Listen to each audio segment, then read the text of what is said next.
Oh my god， 王嘉尔真了不起，他居然公开怼那些天天造谣抹黑我们国家的西方媒体，真是一个内外兼修的伟大偶像。虽然我不确定他具体指的是哪一些西方媒体，我也不用关心这些，对吧？毕竟外交部发言人华春莹已经说得很清楚，中国的形象到底好不好，要由我们自己中国人说了算。评价詹姆斯的球技好不好，跟每场比赛的评分没什么关系，人家表现的好不好，只有他自己说了算，这么简单的道理，估计那些卖国贼永远搞不懂。你们可以听我的，我超有钱，不对。估计大家也有听过，前2天黄明志在 Instagram 上爆料朋友被某男星硬上，用粤语指责这位对泰国十分熟悉、为钱出卖自己出生地的明星。有人推测这名被黄明志爆料的男明星是近日在泰国活动、会说粤语，也在最近公开叫板西方媒体的王嘉尔。总而言之，曾经公开批评中国政府的黄明志，在爆料的小文章中使用像“祖国”这类的嘲讽用语，加上他发这个动态的时间刚好是王嘉尔伦敦演唱会的爱国视频爆火之后，不难不让人想到他指控的这位男明星是否就为王嘉尔。If you travel to China one time, you'll feel like.Damn, this is a dull place. 我们也可以从视频里听到底下的观众爆发出热烈的尖叫欢呼声，他们自我感觉像是英雄一般，与偶像站在一起，共同捍卫祖国的荣耀。社会主义好，社会主义so好。而事实是，王嘉尔的这个行为是在打着反西方洗脑宣传的旗子，进行另一种洗脑宣传。这一点在他的用词上体现得淋漓尽致。媒体到底指的是哪家媒体？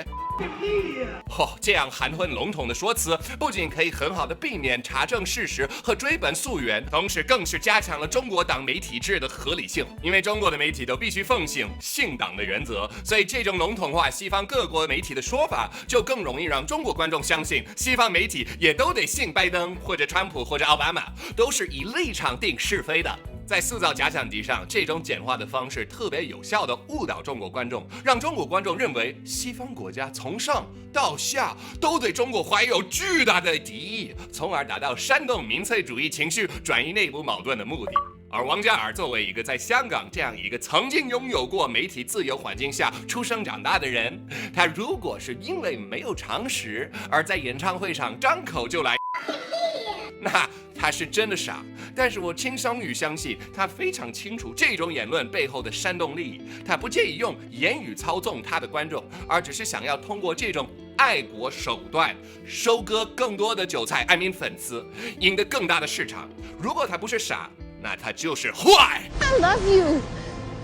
Liar! 而让我更倾向于后者的是他提出的第2条观点，只要你亲自来中国，就会发现它是一个天堂。表面上听起来像是一个很友好，内心也是很坦荡的邀请，但在英文里我们会把这种行为叫做 gatekeeping。 如果你没有支持一个乐队10年以上，那你就不是一个真正的乐迷。你没有去过中国，那你对中国的批评就不切实，而只有到过中国的人才有资格批评中国，这也是一种把关行为。就算非要符合王嘉尔的这个把关标准，那么我不仅仅在中国生活过很长的一段时间，期间也游历过中国20多个城市，那你是不是可以把我对中国的批评当回事儿？比如说，习近平不适合当领导，中国镇压民营企业正在阻害中国经济的发展，或者中国的审查制度是导致中国软实力薄弱的主要原因。请问王嘉尔你怎么看？而王嘉尔所说的天堂，在短短1年之内就发生了如此多惨烈的悲剧，还有无数消失在清零政策下的生命，但他对此没有过任何表示。他赞扬的只有宏大的叙事，而选择对那些具体真实的苦难视而不见，充耳不闻。他甚至都不能抱怨他被打上马赛克的纹身和透视装，让我想到一位思想家叫勒勒法利曾经说过的名言：如果没有批评，则赞美毫无意义。哇，nice。再说到黄明志疑似指控王嘉尔的爆料，虽然还没有到确凿的证据证明是王嘉尔，但我个人倾向于相信如此，因为通过上述的分析，足以让我相信王嘉尔的价值观和道德观是扭曲的。我也不想在这儿当道德警察，但不论是王嘉尔、吴亦凡、李胜炫、郑钧莹等等这些人，都已经有无数的例子证明，这些在年轻时就出道、获得大量名气和崇拜的男明星，有不少都缺乏正常常的道德观念，他们各方面的阈值都被他们所拥有的资源推到了普通人难以想象的高度。他们私底下真实的自我到底有多么丑恶，可能是我们普通人难以想象的。毕竟我们所能看到的是台前他们被专业经纪团队斥巨资所包装呈现出来的形象，是为了满足大众幻想的投射而打造出来的各种美好人设。那些从所谓的优质偶像身上寻找满足感的粉丝们，大多数也是渴望在混沌复杂的世界中寻找一种无伤害的完美，一种直白的纯洁，而用它来逃避现实世界的丑陋和险恶。粉丝们自以为通过追踪各种小报新闻就可以了解他们心中最爱的偶像，并把他们视为人生的榜样和追求但实际上他们爱上的都是资本包装过的假象，一种不存在的完美假象。所以所谓的各种明星塌房事件，其实都是假象被戳破后呈现出来冰山一角的丑陋。你看乐乐，邪恶的背后总是有资本的推手我有 freestyle， 邪恶的背后总是有资本的推手。还有别的吗？我们正常人都知道，要从中国市场赚到钱，就必须一心一意的服从党。所以中国的偶像们，他们的假象，他们假象的假，还要更加一层 ，It's like super 假。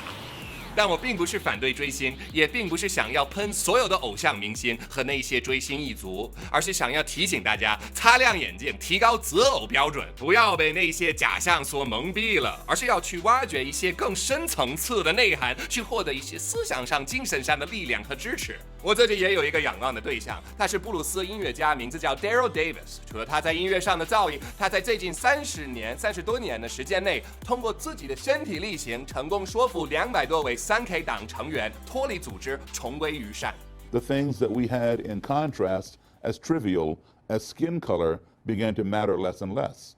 And as I built upon those commonalities, a relationship was formed. 我崇拜他的原因，是因为他总是愿意和那些与自己观点截然不同的人对话，哪怕他们是邪恶的3K 党成员，他还是愿意和他们交流，试图通过真诚的交流，消除他们的偏见，建立一种连结。我也是在他的影响下，才开始录一个叫《来改变我想法》的系列视频。显然不是所有的小粉红都愿意改变他们的想法，但是能有这样的对话机会，我还会觉得很开心。也许在那些时刻，我也在他们的脑子里种下了一个改变的种子。Maybe, probably not though. 你们呢？你们有没有类似的榜样？可以在评论区留言告诉我。还有，请大家不要忘记订阅我的频道。作为一个在中国大陆被封杀的中文博主，很不容易，好吗？特别需要你们订阅来支持一下我。好，我们下次再见 ，Peace。